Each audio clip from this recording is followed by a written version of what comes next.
I thought I could do like a look back at 2017. But then I thought, firstly, why would I do that? My channel hasn't been going that long. Secondly, I did not make New Year's resolutions last year, so I have nothing to compare it to, no aspirations that I had last year this time. So instead, I thought I would talk about horoscopes and personality tests. Hey everyone, it's Saturday, I'm Flynn and you're watching my BrainLog. If you see me looking in this corner there, it's because I have a script that I'm reading from. I apologize in advance. So, horoscopes and personality tests. Let's first address the obvious, being that both are designed to have results or predictions that could apply to anyone, to ensure that you can identify yourself with it. But I still want to talk about them. Firstly, horoscopes. This is gonna be fun. Whether you believe in horoscopes or not, you have to admit that most likely the reason why you fit your horoscope and your zodiac sign is because you grew up around people thinking and telling you that that's what you would be. I, for example, being a Libra, grew up with my mother regularly pointing out things that I did as being such a Libra thing to do. So that makes sense, right? But does it though?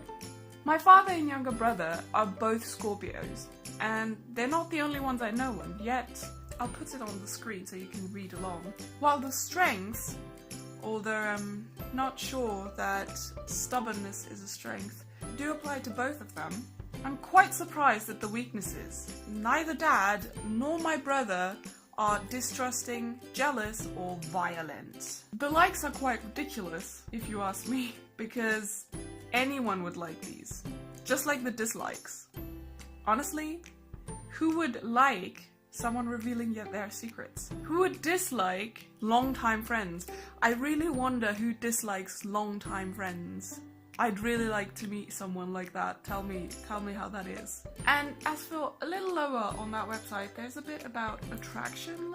Let's have a look at that. Let me read it to you. How to attract the Scorpio man. Learning how to attract the Scorpio man isn't easy. Scorpio men are tedious, confident, intense, sexual, and very competitive. Some of the negative Scorpio traits is the fact that they are highly obsessive, compulsive, and jealous people. In order to seduce the Scorpio man, you will have to make sure to keep an air of mystery around you. Games are something that appeal to men born under the Scorpio astrology sign, which means that you will have to work to keep them interested. With a Scorpio man, it's all about the challenge and about capturing something, so don't make it easy and play hard to get...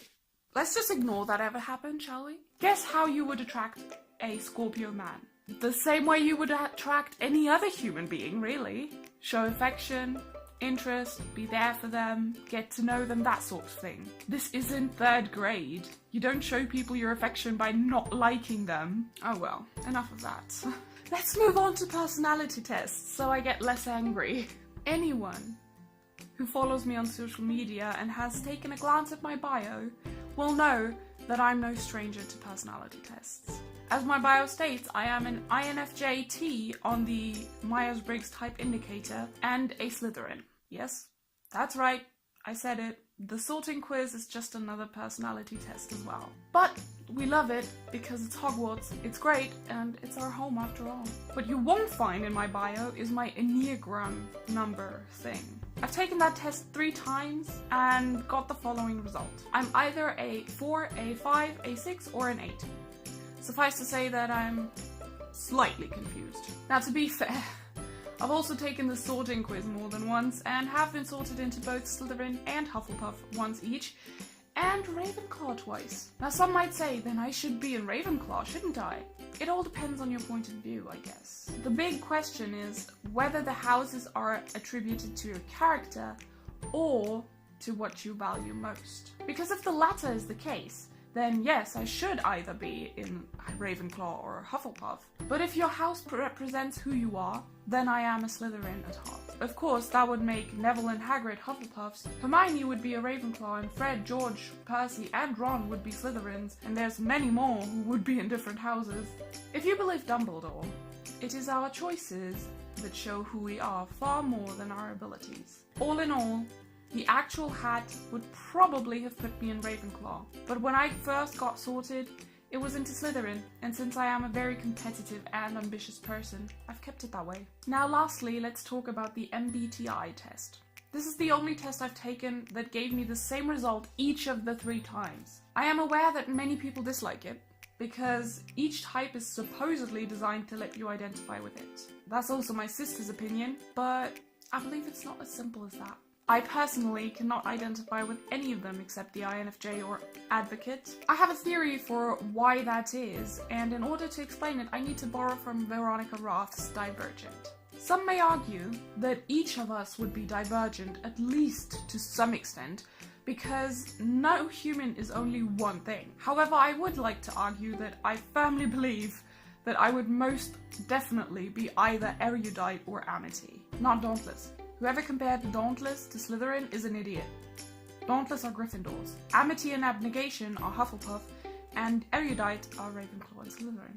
Basically, I think that's why personality tests work so well for me, because I'm really not divergent. But I don't think that's a weakness. Honestly, I think that's a strength. I think it's possibly a side effect of my ADHD, being able to hyper-focus on this one trait of personality rather than being a jack of all trades, which I also am though. But personality-wise, I've got one main route. I think, however, that we can still agree that for most people, personality tests are for entertainment purposes only, which is why they're not exactly popular with psychiatrists or psychologists. Unless you're a mild therapist. Anyhow, I hope you liked this video. If you did, please give it a thumbs up. Please tell me in the comments how you feel about these personality tests and horoscopes.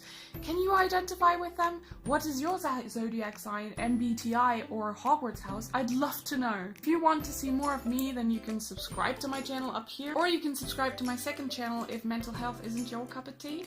You can click here to see my video on New Year's resolutions, and I will see you again next Saturday in the new year. Bye! Can we just talk about a minute how pleasantly nice this script looks? I love my fountain pen.